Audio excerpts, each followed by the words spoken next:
एक आदमी एक मुर्गा खरीद कर लाया।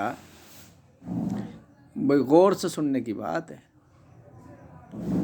एक दिन वो मुर्गे को मारना चाहता था, इसलिए उसने मुर्गे को मारने का बहाना सोचा और मुर्गे से कहा, तुम कल से बांग नहीं दोगे, नहीं तो मैं तुम्हें मार डालूँगा। मुर्गे ने कहा, ठीक है सर, जो भी आप चाहते हैं वैसा ही होगा। सुबह जैसे ही मुर्गे के बांग का समय हुआ, मालिक ने देखा कि मुर्गा बांग नहीं दे रहा। ये बांग का मतलब है अजान, जैसा मुर्गा बोलता है, लेकिन हमेशा की तरह अपने पंख फड़फड़ा रहा है। मुर्गे के मालिक ने कहा, अगला आदेश जारी कर दिया और कहा कि कल से तुम्हें अपने पंख भी नहीं फड़फड़ाने। अगर आप पंख फड़फड़ाओगे नहीं तो अगर आप अपने पंख फड़फड़ाओगे तो मैं आपको मार डालूँगा, यानी आपका वध कर दूँगा। अगली सुबह बांग के समय मुर्गे ने आज्ञा का पालन करते हुए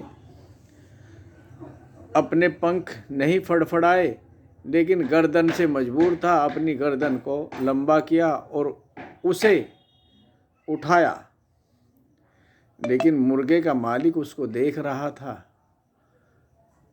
उस मुर्गे के मालिक ने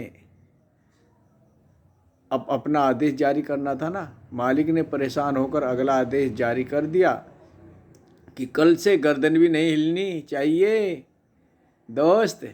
अगले दिन मुर्गा चुपचाप मुर्गी बनकर सहमा रहा और कुछ नहीं किया। मालिक ने सोचा, ये तो बात नहीं बनी। इस बार मालिक ने भी कुछ ऐसा सोचा जो वास्तव में मुर्गे के लिए नामुमकिन था। मालिक ने कहा कि कल से तुम्हें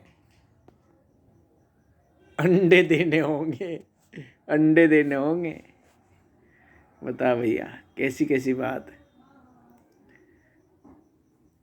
अब मालिक ने सोचा, और अब ये बताओ कैसे कैसे सवाल है। कल से तुम्हें अंडे देने होंगे, नहीं तो मैं तेरा वध कर दूंगा। अब मुर्गे को अपनी मौत साफ दिखाई देने लगी और वो बहुत रोया। अब रोया मुर्गा। क्यों रोया मुर्गा? मालिक ने पूछा, क्या बात है, मौत के डर से रो रहे हो? मुर्गे ने कैसा सुंदर जवाब दिया। और जवाब क्या था मुर्गे का? मुर्गा कहने लगा, मैं इसलिए रो रहा हूँ कि अंडे न देने पर मरने से बेहतर अजान देकर मरता, क्योंकि बांग अजान मेरी पहचान है और अस्मिता थी। मैंने सब कुछ त्याग दिया और तुम्हारी हर बात मानी, लेकिन जिसका इरादा ही मारने और मारने का हो, लेकिन उन्हें तो मारना ही था। उसके आगे समर्पण नहीं, संघर्ष करने से ही जान बचाई जा सकती है। मुर्गा बोला, जो मैं नहीं कर सका, मुझे संघर्ष करना चाहिए था। मुर्गा बोला, मैं संघर्ष नहीं कर पाया, इससे बेहतर तो मैं अजान देता रहता। मरना मुझे आज भी था, कल भी था, बांग देता रहता।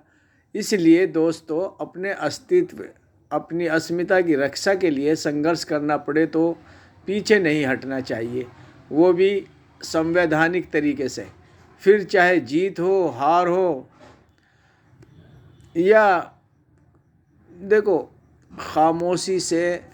अब वो एक कहावत है कि फिर जीत हो, हार हो, मरना ही है तो लड़कर मरो, डर कर जीना बेकार है। संविधान के दायरे में अपनी आवाज़ बुलंद करते रहो, इसी में भलाई है। तालीम हासिल करते रहो, सीखते रहो, सिखाते रहो। जय हिंद, जय भारत। यही आप सीखते सिखाते रहेंगे ना, तो इंशाअल्लाह एक दिन कामयाबी हासिल होगी। अस्सलामु अलैकुम वरहमतुल्लाहि वबरकातुहू।